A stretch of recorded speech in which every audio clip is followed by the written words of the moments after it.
Skilling noted that he designed the towers to take a hit from a Boeing 707 traveling 600 miles an hour.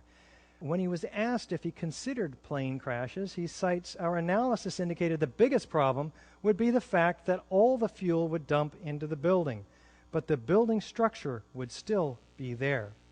This is FEMA's theory. We have the sagging of the trusses and the pulling away from the column, and then the subsequent pancaking down.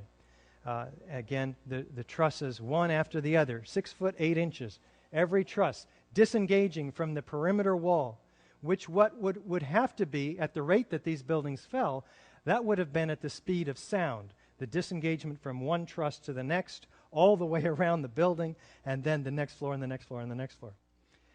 So NIST turns it around and blames the persistence of these connections pulling in the columns, causing the columns to buckle. Now, it's generally more difficult for people to understand that the towers were a controlled demolition because it was so outside of our frame of reference. We'd never seen anything like this. So this, combined with the shock, kept us from being objective.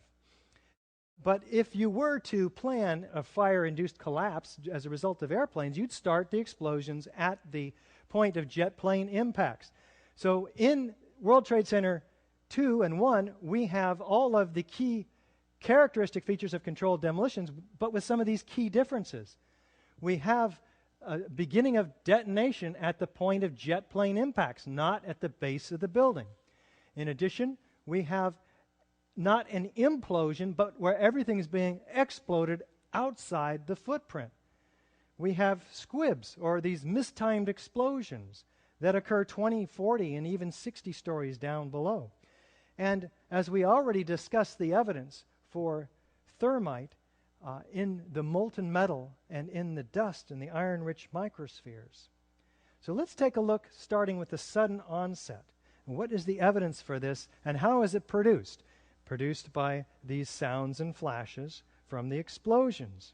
Now, the city's fire commissioner, Thomas von Essen, requires all of his EMTs and firefighters to record their experiences, about 500 of them, and in 12,000 pages, as it turns out, collected from 2001 to 2002. The New York State Court of Appeals overturns the city's request to hold on to this information against the lawsuit by the New York Times. They failed, and why was the city holding on to this information? Was it because 118 of these firefighters witnessed sounds and flashes of explosions?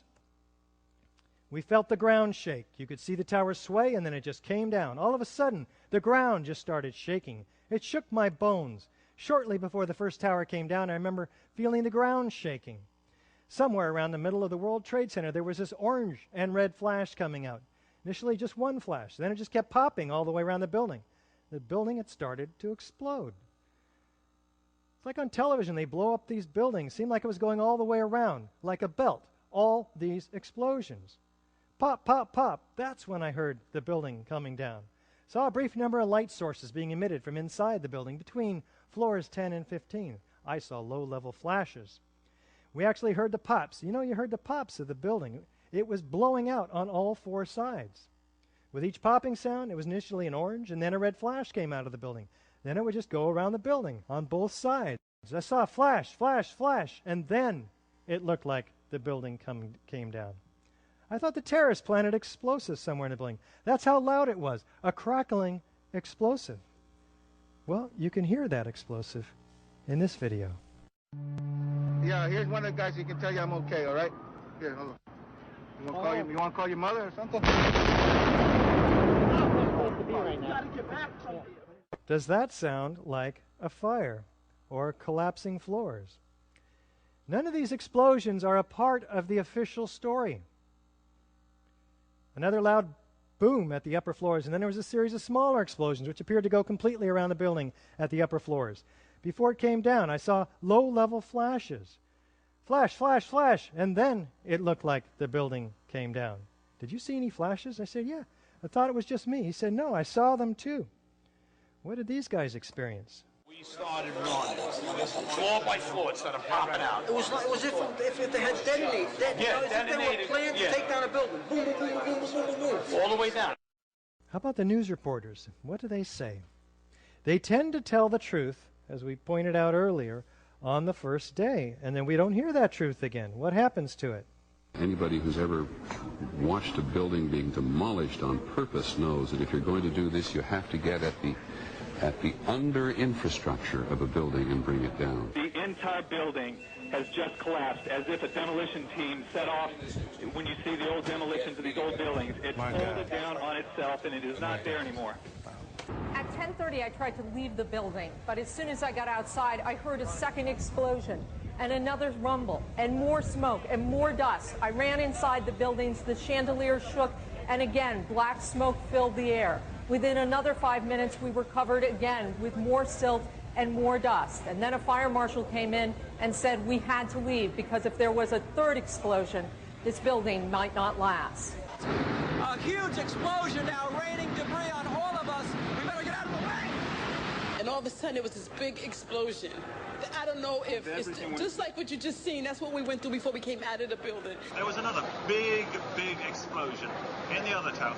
Now watch this gentleman as he experiences the North Tower collapsing, and ask yourself this question: is his reaction justified by witnessing what we're told is a gravitational collapse, which happens to be about 1,700 feet away from him?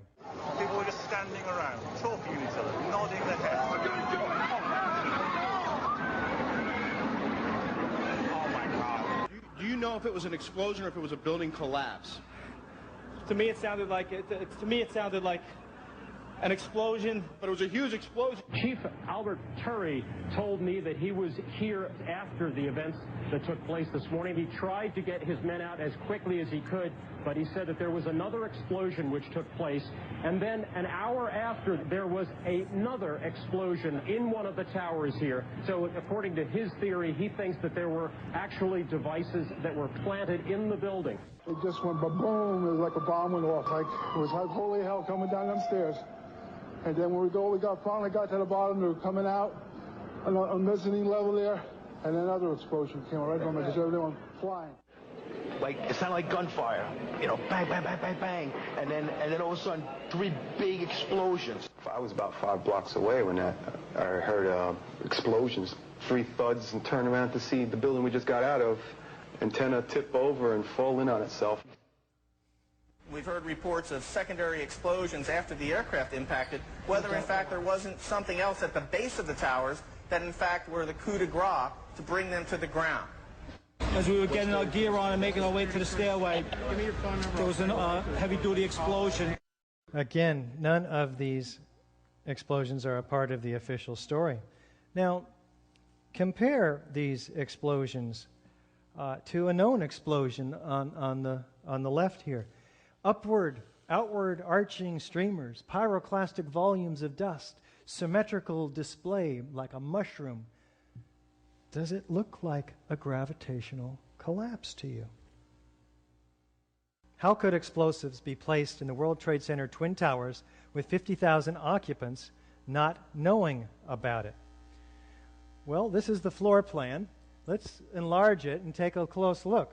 We note that the core structure, the columns of which are immediately adjacent to almost all of the elevators at the lower levels, certainly.